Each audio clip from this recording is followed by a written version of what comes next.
Hey folks, huge news from Norwegian Cruise Line Holdings. Literally, that is the parent company for Norwegian Cruise Lines, Oceania Cruises, and Regent Seven Seas.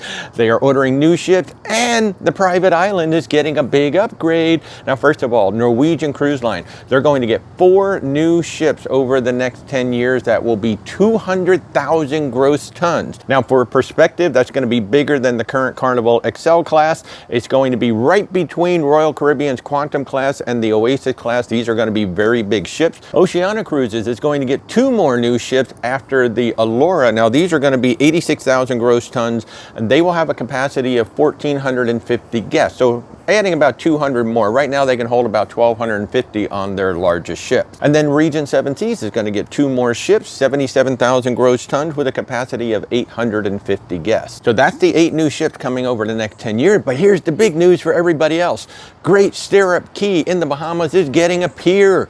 They are finally installing a pier. No more watching Royal Caribbean dock right next door at Ocean Cay while you sail away because the tenders aren't going to work. Norwegian Cruise Line is building a pier at Great Stirrup Key that will hold 2 ships at a time. Now, no timeline in the press release, just that it's coming. That's a pretty big operation. It's probably going to take at least a year or 2 for them to be able to build that. But finally, you know, we've been to Great Stirrup Key twice. We haven't been able to go in yet because the tender operation couldn't work. Now, if you have any questions about Norwegian Cruise Line, Oceania, or Regent Seven Seas, just reach out. We would love to help you plan your next cruise vacation. Where's WalterTravel.com. Have an awesome day, everybody.